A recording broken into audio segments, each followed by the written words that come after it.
Etos kerja pribadi muslim adalah sikap kepribadian yang menciptakan pengertian bahwasanya bekerja bukan hanya untuk mencari kekayaan duniawi, untuk kemuliaan diri sendiri, melainkan sebagai manifestasi amal soleh sehingga dapat memompakkan semangat bekerja keras, dan tujuan dari bekerja adalah menunaikan amanah. Hal ini tentu akan dapat meninggikan derajat mereka di hadapan Allah Subhanahu wa Ta'ala. Yang selanjutnya, oleh karena itu Islam sangat mendorong umatnya untuk bekerja keras, karena pada dasarnya kehidupan tidak akan terjadi dua kali, sehingga apabila mereka menyia-nyiakan waktu mereka akan tergolong menjadi orang-orang yang merugi. Ini sebagaimana dijelaskan di dalam surat Al-Asr bahwa mereka yang menyia-nyiakan waktu itu adalah orang-orang yang merugi. Wal 'asri innal insana lafi husrin. Jadi di situ dijelaskan bahwa menyia-nyiakan waktu merupakan perbuatan yang jelek, dan itu akan menjadikan dirinya sebagai orang yang merugi. Hendaknya dalam hidup yang hanya sekali ini, mereka benar-benar bisa memanfaatkan waktu mereka sekaligus untuk menguji orang beriman siapakah di antara mereka yang paling rajin dan tekun di dalam bekerja. Peta konsep dalam pelajaran ini yaitu etos kerja pribadi muslim. Yang pertama adalah menganalisis Quran surat Al-Jumu'ah ayat 9-11 yang akan kita bahas hari ini. Kemudian menganalisis Quran surat Al-Qasas ayat 77, dan mungkin itu kita akan bahas di pertemuan nanti. Dan yang ketiga menganalisis hadis Nabi tentang etos kerja pribadi muslim. Kemudian ada perilaku orang-orang yang mempunyai etos kerja pribadi muslim. Itu adalah peta konsep untuk pelajaran Kurdis kelas 11.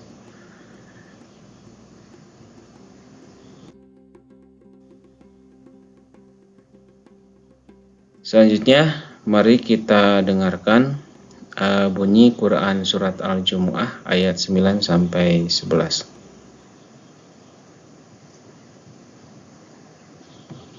بسم الله الرحمن الرحيم. يا أيها الذين آمنوا إذا نودي للصلاة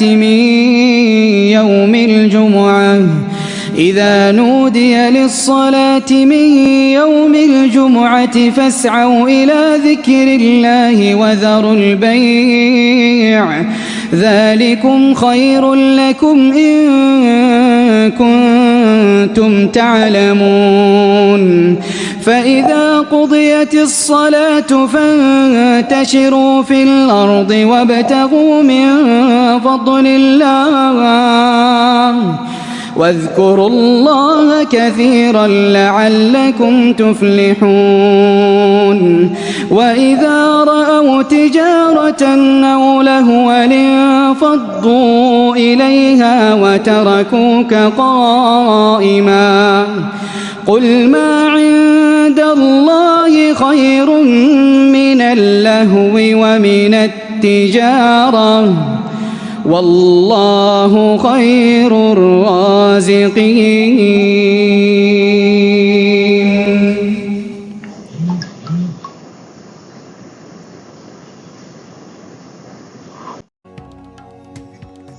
Kemudian kita akan mempelajari tentang terjemah kosakata kalimat atau mufradat. Yang pertama di sini ada nudia. Nudia yang diterjemahkan telah diseru. Nudia dari kata nada, seruan. Yang selanjutnya ada pas'au. Ini isi ini adalah fi'il amar, maka segeralah kamu. Wadharu, dan tinggalkanlah. Kemudian al-bai'a, ini artinya jual beli. Kemudian qudiyat, telah dilaksanakan. Fantashiru, maka bertebarlah kamu. Kemudian wabtaghu, dan carilah. Infadhu, segera menuju. Kemudian watarokuka, dan mereka meninggalkanmu. Al-lahwi adalah permainan. Itu adalah kosakata dan terjemah masing-masing mufradat yang ada di Quran surat Al-Jumu'ah ayat 9 sampai ayat 11. Kemudian kita lanjut. Terjemah ayat ini. Ayat yang pertama itu ya ayat 9. Wahai orang-orang yang beriman, apabila telah diseru untuk melaksanakan sholat pada hari Jumat, maka segeralah kamu mengingat Allah dan tinggalkan jual beli. Yang demikian itu lebih baik bagimu jika kamu mengetahui. Kemudian di ayat yang ke-10-nya, apabila sholat telah dilaksanakan, maka bertebaranlah kamu di bumi. Carilah karunia Allah dan ingatlah Allah banyak-banyak agar kamu beruntung. Kemudian di ayat 11-nya, dan apabila mereka melihat perdagangan atau permainan, mereka segera menuju kepadanya dan mereka tinggalkan engkau, wahai Muhammad, sedang berdiri berkhutbah. Katakanlah, apa yang ada di sisi Allah lebih baik daripada permainan dan perdagangan, dan Allah memberi rezeki yang terbaik. Quran surat Al-Jumu'ah ayat 11. Itu terjemah dari ayat yang tadi. Kemudian kita masuk ke penjelasan ayat. Untuk Quran surat Al-Jumu'ah ayat 9, ini adalah berkenaan dengan seruan dari Allah Subhanahu wa taala kepada orang-orang yang beriman agar mendirikan sholat Jumat. Kata seruan pada ayat di atas sebenarnya dapat dipahami tidak hanya sebatas azan yang dikumandangkan oleh muadzin pada hari Jumat, tetapi seruan dari Allah Subhanahu wa taala. Sebab jika diartikan secara sempit, maka akan banyak sekali umat Islam yang dijumpai terlambat melaksanakan salat Jumat. Padahal kalau kita melihat dari sejarah, para sahabat selalu datang ke masjid untuk melaksanakan salat Jumat sebelum waktu Jumat tiba. Bahkan ada yang datang pagi-pagi tidak menunggu azan tiba. Jadi di sini dijelaskan bahwa hari Jumat itu adalah hari yang sangat baik. Bahkan disebut Syaidul Ayyam, atau hari yang terbaik. Maka alangkah baiknya untuk kita sebagai umat Islam menggunakan hari Jumat ini untuk lebih meningkatkan peribadahan kita. Maka jangan terpaku pada muadzin ketika adzan pada hari Jumat, tapi kita harus mengusahakan datang sebelum adzan dikumandangkan. Bahkan ada yang pagi-pagi, ada yang jam 10, jam 11. Itu adalah mengandung padilah yang baik. Semakin pagi kita datang, maka padilahnya semakin besar yang akan kita dapatkan. Kemudian next ayat selanjutnya, di akhir ayat ditegaskan bahwa mentaati perintah Allah Subhanahu wa taala dengan melaksanakan perintah sholat Jumat adalah lebih baik bagi orang-orang yang memahaminya. Sebab selain akan memperoleh keridhaan Allah Subhanahu wa taala, sholat Jumat dapat menimbulkan kesatuan dan persatuan antara umat Islam, memperkuat ukhuwah Islamiyah, karena salat Jumat dilakukan dengan cara berjamaah. Jadi banyak hikmah yang kita dapatkan ketika kita melaksanakan sholat Jumat. Salah satunya adalah terbentuknya ukhuwah Islamiyah. Jadi yang tadinya dengan tetangga jarang ketemu, mungkin dengan yang agak jauhan jarang ketemu, tapi insya Allah di hari Jumat semuanya datang, semuanya melaksanakan sholat Jumat, dan di situ kita bisa bersilaturahmi dengan orang-orang yang mungkin jarang kita jumpai, bahkan dengan orang-orang yang mungkin sebelumnya belum kita kenal. Kita lanjut. Next, pada ayat ke-10 surat Al-Jumu'ah, Allah SWT melanjutkan seruannya, yaitu apabila telah selesai melaksanakan sholat Jumat, maka segeralah mencari karunia Allah SWT. Boleh kembali bertebaran di muka bumi, mengerjakan urusan duniawi, dan berusaha mencari rezeki yang baik dan halal. Ini berkaitan karena tadi di ayat awal, di ayat yang pertama yang kita bahas, bahwa Allah menyerukan untuk kita bersegera datang ke masjid untuk melaksanakan sholat Jumat. Tapi di sini juga Allah memberikan keleluasaan kepada kita, menyerukan kembali, silahkan untuk bertebaran di muka bumi, kembali ke aktivitas masing-masing. Yang di kantor kembali ke kantor, yang berdagang kembali ke pasar, yang ojek online kembali lagi ke ojek online-nya. Pokoknya setelah selesai melaksanakan sholat Jumat, Allah memberikan keleluasaan kepada kita untuk mencari rezeki. Dan ingatlah, carilah rezeki yang halal, rezeki yang baik, rezeki yang halal. Karena rezeki yang baik dan yang halal itu yang akan membawa keberkahan kepada diri kita. Kemudian di akhir ayat, Allah SWT memerintahkan agar banyak berzikir kepadanya, supaya manusia memperoleh keberuntungan. Zikir artinya ingat atau menyebut nama Allah SWT. Zikir ini bisa dilakukan dengan berbagai cara. Yang terpenting kita selalu mengingat Allah, itu kita sudah dikatakan berzikir.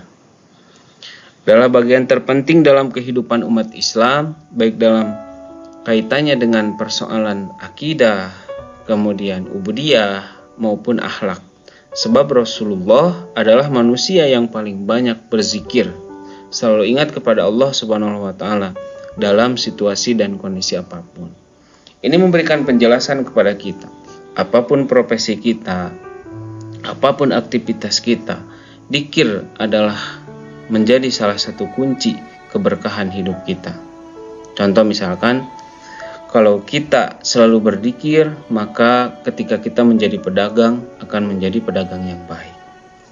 Kalau kita selalu berzikir di kantor sebagai karyawan, kita akan menjadi karyawan yang baik. Karena zikir ini akan memberikan filter kepada kita, akan menjadi tameng kepada kita untuk melakukan hal-hal yang buruk atau hal-hal yang berbau dosa.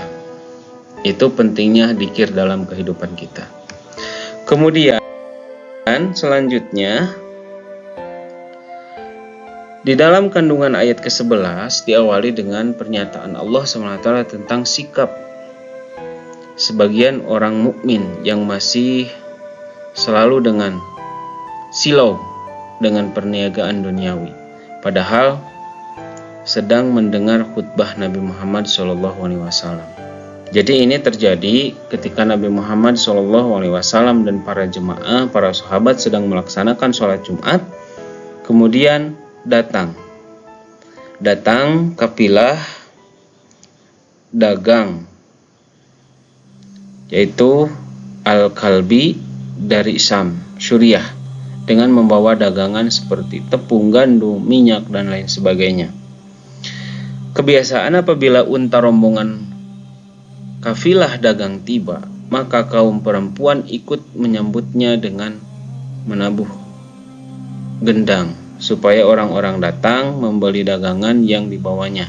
Dan kaum muslimin yang sedang mendengarkan khutbah Jumat Nabi pun keluar ikut menyambut rombongan dagangan ini. Jadi ayat ini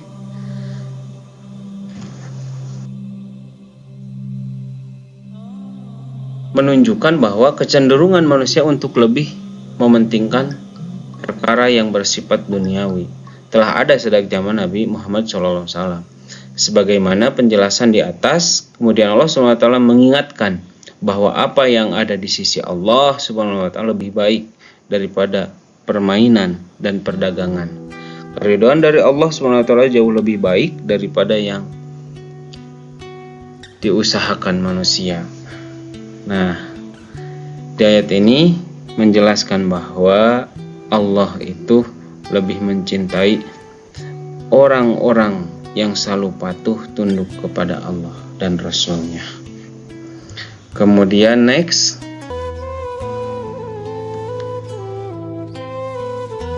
implementasi Quran Surat Al-Jumu'ah ayat 9-11. Yang pertama adalah segeralah tunaikan sholat Jumat seraya meninggalkan semua aktivitas keduniawian, berdagang, apapun itu yang bersifat keduniawian. Ketika dikumandangkan sholat Jumat maka tinggalkanlah.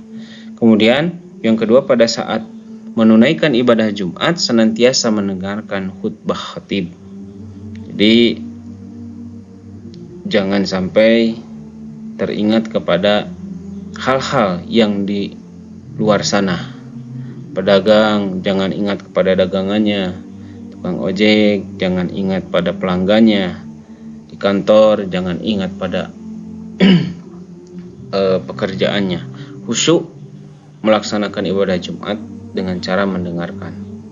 Bahkan dalam sebagian di hadis dijelaskan bahwa paman lagau pada Jumatalah, barang siapa yang lagau itu bisa dikatakan kalau dalam bahasa Sunda heureuy itu dikatakan pada Jumatalah, tidak ada Jumat baginya. Dalam artian Jumatnya tidak akan diterima. Ini harus betul-betul serius melaksanakan sholat Jumat. Kemudian yang selanjutnya, ketika ibadah Jumat selesai, segeralah melaksanakan aktivitas semula. Jadi tadi Allah memberikan keleluasaan bagi kita ketika sudah menyelesaikan sholat, maka ketika sudah menyelesaikan sholat Jumat, maka kita dianjurkan untuk kembali beraktivitas, mencari karunia Allah bertebaran di muka bumi. Mungkin untuk pertemuan